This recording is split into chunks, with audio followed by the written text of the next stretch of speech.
Welcome to the Automated Daily, Top News Edition.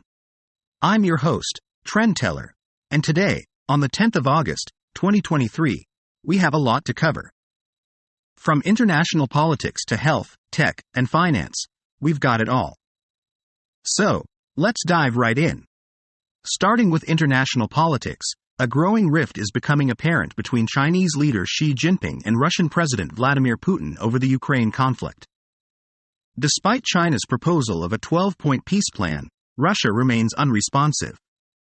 China's recent attendance at a peace summit in Saudi Arabia, which Russia dismissed as doomed to fail, is seen as a sign of increasing distance between the two nations.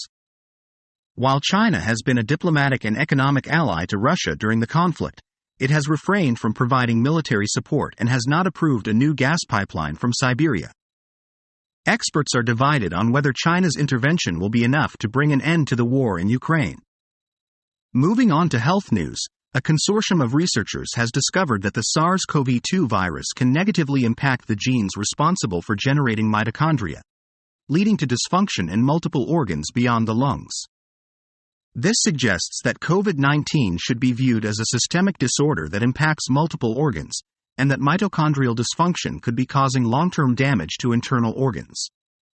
The study also identified a potential therapeutic target in microRNA 2392, which was upregulated in the blood of patients infected by SARS-CoV-2.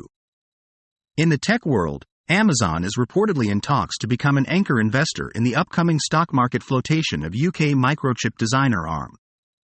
The company is planning to list on the Nasdaq exchange in September and is targeting a valuation of $70 billion. Amazon's potential involvement underscores ARM's significance in cloud computing, as Amazon Web Services already uses ARM's designs for its own processing chip. Turning to nutrition, ultra-processed foods, which are calorie-rich, nutrient-poor, and difficult to stop eating, are increasingly being consumed in low- and middle-income countries. Studies have linked the consumption of these foods to weight gain, cardiovascular and cerebrovascular diseases, and an increased risk of certain cancers. They also have a negative impact on the gut microbiome. In financial news, U.S. stocks are attempting to rebound after a recent slump, with futures up slightly and European equities rising. The market has been weighed down by concerns over the Chinese economy, as data showed a fall in imports and exports. However, Italy's decision to water down a bank tax has helped restore some confidence. Moving on to environmental news, unprecedented wildfires have swept through the Hawaiian island of Maui, leaving at least 6 people dead and dozens injured. The fires, fueled by strong winds from Hurricane Dora, destroyed businesses in the historic town of Lahaina. More than 2,100 people spent the night in shelters, and power lines are down, leaving homes and hotels without electricity. In the retail sector, UK budget retailer Wilko has entered administration after failing to secure a rescue deal. The company, which has about 400 stores and employs over 12,000 people, is expected to close some of its outlets. This comes as UK house prices continue to fall and mortgage arrears rise.